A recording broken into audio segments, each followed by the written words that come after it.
Hello friends, staff selection commission నుంచి constable in central armed police forces CAPFs and secretariat security force SSF and rifleman general డ్యూటీకి సంబంధించిన notification 1 December 2025 release అయింది. ఈ నోటిఫికేషన్కి సంబంధించి start date, end date, online fee payment date details అనేవి చూద్దాం. So dates for submission of online application form 1 December 2025 నుంచి 31 December 2025 వరకు టైం ఉన్నది. అలాగే last date and time for receipt of online application form 31 December 2025 11 PM వరకు time ఉన్నది. అలాగే last date and time for making online fee payment 1st January 2026 11 p.m. Window for online application form correction including online payment of correction charges. So ఈ correction చేసినందుకు correction charges అనేవి కొంచెం charge చేస్తారు. So దీనికి సంబంధించిన dates 8th January 2026 నుంచి 10th January 2026 వరకు ఉన్నది, up to 11 PM 10th January 2026. అలాగే tentative schedule of computer based examination. So ఈ examination online examination or virtual examination. So ఈ ఎగ్జామినేషన్ అనేది ఫిబ్రవరి, మార్చ్, ఏప్రిల్ 2026 మంత్స్లో కండక్ట్ చేయడం అనేది జరుగుతుంది. సో ఈ ఎగ్జామినేషన్ సంబంధించి so application forms will be accepted through online mode only. So application only online mode ద్వారానే యాక్సెప్ట్ చేయడం జరుగుతుంది. So this is a computer based examination will be conducted by the commission in English, Hindi and 13 regional languages. So ఈ examination అనేది English, Hindi and 13 state regional లాంగ్వేజెస్లో examination అనేది conduct చేయడం జరుగుతుంది. So ఈ రీజనల్ లాంగ్వేజెస్ అనేవి అస్సామీ, బెంగాలీ, గుజరాతీ, కన్నడ, కొంకణి, మలయాళం, మణిపూరి, మరాఠీ, ఒడియా, పంజాబీ, తమిళ్, తెలుగు అండ్ ఉర్దూ. ఈ లాంగ్వేజెస్లో ఈ రిటర్న్ ఎగ్జామ్ అనేది కండక్ట్ చేయడం జరుగుతుంది. So after the written examination physical standard test అనేది ఫిజికల్ ఎగ్జామినేషన్ కండక్ట్ చేయడం జరుగుతుంది. అలాగే third round detailed medical examination DME or review medical examination RME. So third రౌండ్లో మెడికల్ ఎగ్జామినేషన్ అనేది conduct document verification will be scheduled and conducted by the CAPF central armed police forces. వీళ్ళు ఈ 4 rounds of ఇంటర్వ్యూని conduct చేయడం అనేది జరుగుతుంది. So అలాగే ఈ రిక్రూట్మెంట్కి సంబంధించిన పే స్కేల్ అనేది pay level 3, so third pay level నుంచి స్టార్ట్ అవుతుంది జరుగుతుంది.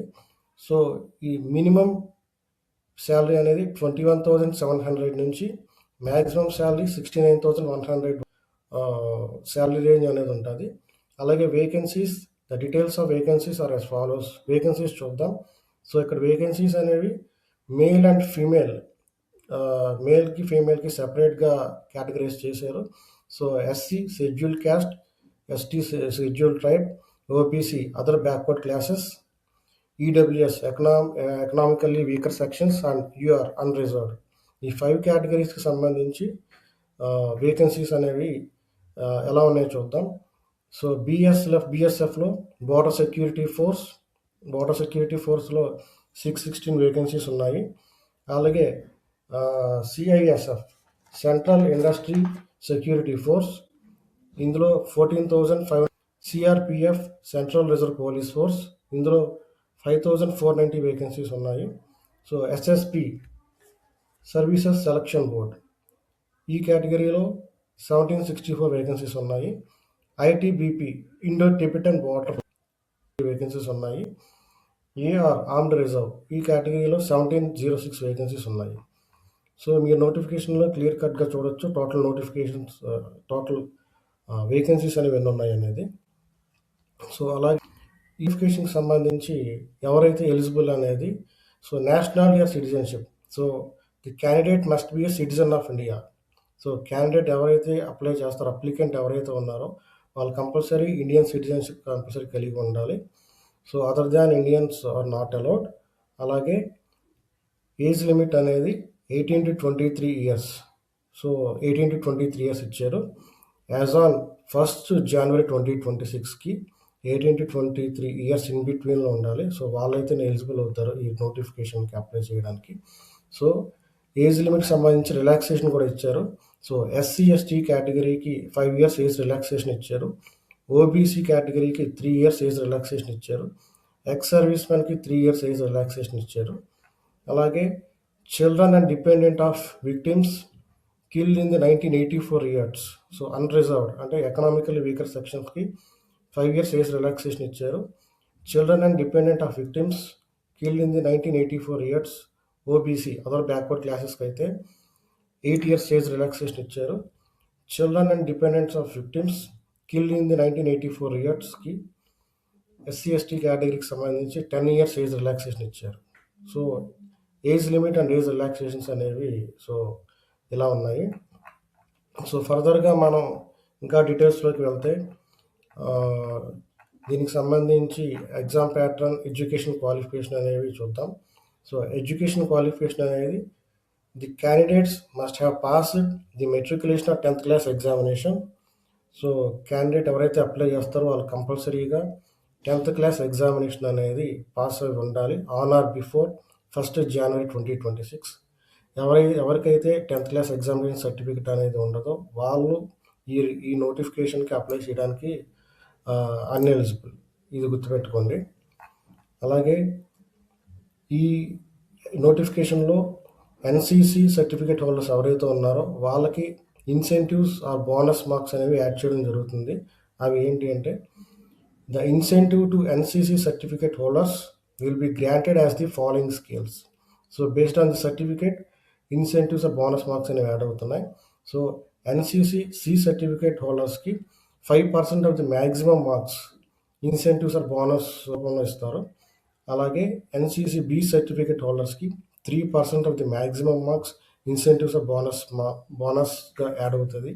అలాగే ఎన్సీసీ ఏ సర్టిఫికేట్ హోల్డర్స్కి 2% of the maximum marks incentives or bonus add అవుతుంది. సో ఇందులో కొన్ని రిస్ట్రిక్షన్స్ ఇచ్చారు. ఆ రిస్ట్రిక్షన్స్ ఏంటి అంటే this benefit is not allowed for the ex service man. Ex service man ఎవరైతే ఈ నోటిఫికేషన్కి అప్లై చేస్తారో వాళ్ళు ఈ బెనిఫిట్కి నాట్ ఎలిజిబుల్ అని చెప్పేసి అయితే మెన్షన్ చేశారు క్లియర్ కట్ కానీ. సో ఇది గమనించాలి. అలాగే ఈ ఎగ్జామ్కి ఎవరైతే online registration, so it is a one time registration, OTR వస్తుంది. అలాగే మీ బేసిక్ డీటెయిల్స్ అన్ని అడుగుతారు, మీ personal details and educational details అవన్నీ ఫిల్ చేయాలి. మీ Aadhaar card numbers, OTP, Aadhaar link mobile numbers, OTPs వస్తే అవన్నీ మీరు ఫిల్ చేసి యాడ్ చేస్తే మీ పాస్పోర్ట్ సైజ్ ఫొటోస్, మీరు అలాగే సిగ్నేచర్, స్పెసిమెన్ ఇవన్నీ యాడ్ చేసి అప్లోడ్ చేయవలసి వస్తుంది. అన్నీ చేసాక మీకు అప్లికేషన్ ఫామ్ అనేది జనరేట్ అవుతుంది. సో అప్లికేషన్ ఫామ్ సబ్మిట్ చేశాక లాస్ట్ స్టెప్లో అప్లికేషన్ ఫీ అనేది పే చేయాలి. సో ఫీ పేయబుల్ 100 రూపీస్ అనేది ఫీ పేమెంట్ ఉన్నది ఈ ఎగ్జామ్కి.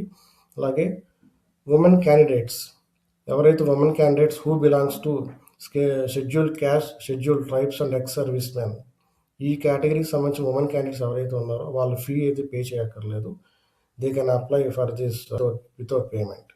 అలాగే fee can be paid only through online payment modes. So fee payment అనేది ఓన్లీ ఆన్లైన్ పేమెంట్ మోడ్ ద్వారానే, అది UPI, Google Pay or PhonePe or net banking ద్వారా చేయొచ్చు.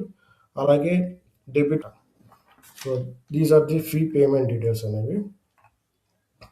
అలాగే మనం ఫస్ట్లో డిస్కస్ చేసుకున్నట్టు window for online application form correction. Online application form submit చేసాం, ఫీ పేమెంట్ చేసాం. ఇన్ కేస్ అడ్మిషన్ ఫామ్లో మిస్టేక్స్ ఉంటే మిస్టేక్స్ని మళ్ళీ ఎడిట్ చేసి రీసబ్మిట్ చేయడానికి 8th January 2026 నుంచి 10th January 2026 వరకు 3 days టైం ఇచ్చారు. Up to 11 PM of 10th January 2026. ఈ 3 daysలో మీరు ఏవైతే మిస్టేక్స్ ఉన్నాయో మీరు సబ్మిట్ చేసిన అప్లికేషన్ ఫామ్స్లో ఆ మిస్టేక్స్ని కరెక్ట్ చేసి మళ్ళీ రీసబ్మిట్ చేయొచ్చు. రీసబ్మిట్ చేస్తే మళ్ళీ మీకు ఒక ఐడి అనేది క్రియేట్ అవుతుంది. అలాగే ఈ నోటిఫికేషన్ సంబంధించి ఎగ్జామినేషన్ సెంటర్స్ ఎక్కడ ఉన్నాయో చూద్దాం. Candidate must indicate the exam centres in online application form where he or she desires to take the computer based examination. వీళ్ళు ఎగ్జామినేషన్ ఎక్కడైతే వీళ్ళు రాయాలనుకుంటున్నారో సో ఎగ్జామినేషన్ సెంటర్స్ కానీ ఆ రీజియన్, అది ఏంటి అంటే examination centres and centre code, SSC region and states or union territories under the jurisdiction of the region, address of the regional offices or website. So ఇక్కడ కొన్ని regions ద్వారా examination centres and code అనేది allot చేశారు. Central region Bihar and Uttar Pradesh, eastern region Andaman and Nicobar islands, Jharkhand, Orissa, Sikkim and West Bengal, Karnataka western region నుంచి మీరు centres చేసుకోవచ్చు.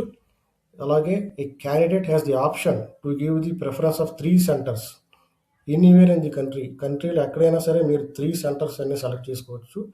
So based on the priority, first priority, second priority, third priority కింద. So based on your priority మీకు examination centre అనేది allot చేయడం అనేది జరుగుతుంది. అలాగే ఈ ఎగ్జామినేషన్ ప్యాటర్న్ ఎలా ఉన్నది అంటే, this is a computer based examination. This will consist of one objective type paper containing 80 questions which is carrying 2 marks. 80 questions ఉంటాయి, ఈచ్ క్వశ్చన్ 2 మార్క్స్ క్యారీ చేస్తుంది. అలాగే ఇందులో 4 పార్ట్స్ కింద డివైడ్ చేశారు ఎగ్జామినేషన్ పేపర్ని. First part A general intelligence and reasoning. So general intelligence and రీజనింగ్కి 20 questions ఇచ్చారు, 40 marks. Part B general knowledge and general awareness, 20 questions, 40 marks. Part C elementary mathematics, 20 questions, 40 marks. Part D, English or Hindi language, 20 questions, 40 marks. So total 80 questions and 160 marks. So ఈ 80 క్వశ్చన్స్కి 1 hour time, 60 minutes అయితే time duration అయితే mention చేశారు. అలాగే there will be a negative marking of 0.25 marks for each wrong answer. So each and every wrong ఆన్సర్కి 0.25 marks అని cut off అనేది mention చేశారు. So candidates are therefore advised to keep this in mind while answering the questions. So questions answer చేసేటప్పుడు జాగ్రత్తగా answer చేయండి. ఈ negative marking అనేది mention చేయడం జరిగిందని చెప్పేసి మనకి ఇక్కడ మెన్షన్ చేశారు. సో ఈ ఏదైతే టాపిక్స్ ఉన్నాయో, part A general intelligence and reasoning సంబంధించిన టాపిక్స్ ఇవి. అలాగే part B general knowledge and general అవేర్నెస్కి సంబంధించిన టాపిక్స్. అలాగే పార్ట్ సి ఎలిమెంటరీ మ్యాథమెటిక్స్కి సంబంధించిన topics. Part D Hindi or ఇంగ్లీష్కి సంబంధించిన టాపిక్స్ ఇవి. అలాగే after the written examination and after the first round, the second round will be physical efficiency test, PET, physical standard test, PST అనేది ఉంటుంది. So written test complete అవ్వాక ఎవరైతే return టెస్ట్లో pass అవుతారో వాళ్ళకి ఫిజికల్ టెస్ట్ అనేది కండక్ట్ చేస్తారు. Physical టెస్ట్లో male and female kilometres in 24 minutes అనేది మేల్ క్యాండిడేట్స్ అయితే రీచ్ అవ్వాలి. అదే ఫీమేల్ క్యాండిడేట్స్ అయితే 1.6 kilometers ఇన్ 8.5 minutes అయితే రీచ్ అవ్వాలి. సో ఎవరైతే లడక్ రీజన్లో ఉండరో వాళ్ళకి ఈ కండిషన్స్ అప్లై అవుతాయి. సో సెకండ్ కండిషన్ ఏంటి అంటే 1.6 kilometers ఇన్ 7 minutes మేల్ క్యాండిడేట్స్కి అయితే. అలాగే ఫీమేల్ క్యాండిడేట్స్కి అయితే 800 meters ఇన్ 5 minutes. ఎవరైతే లడక్ రీజన్ ఉన్నారో వాళ్ళకి ఈ కండిషన్ అప్లై అవుతుంది. సో ఫిజికల్ ఎఫిషియన్సీ టెస్ట్ తర్వాత ఫిజికల్ స్టాండర్డ్ టెస్ట్ అనేది కూడా దాన్ని కండక్ట్ చేస్తారు. సో ఇది హైట్కి, వెయిట్కి సంబంధించిన టెస్ట్ ఇది. So this is the second round of the examination. And the third round ఏంటి అంటే, ఫస్ట్ రౌండ్ క్వాలిఫై అయిన సెకండ్ రౌండ్కి ఎలిజిబుల్ అవుతారు, సెకండ్ రౌండ్ క్వాలిఫై అయిన థర్డ్ రౌండ్కి ఎలిజిబుల్ అవుతారు. సో థర్డ్ రౌండ్లో మెడికల్ ఎగ్జామినేషన్ అనేది కండక్ట్ చేయడం జరుగుతుంది. Candidates will be short listed for detailed medical examination and document verification from the pool of candidates who qualify for the PET and PST. ఎవరైతే second రౌండ్లో eligible అవుతారో third రౌండ్లో medical examination along with document verification అనేది చేయడం జరుగుతుంది. So this is the complete lecture of the constable central armed reserve forces సంబంధించింది. ఈ notification మీకు స్టాఫ్ సెలక్షన్ కమిషన్ వెబ్సైట్లో క్లియర్ కట్గా ఉంటుంది. You can go through the staff selection commission and download it, and you can see the detailed notification clearly. Okay, thank you. Signing off.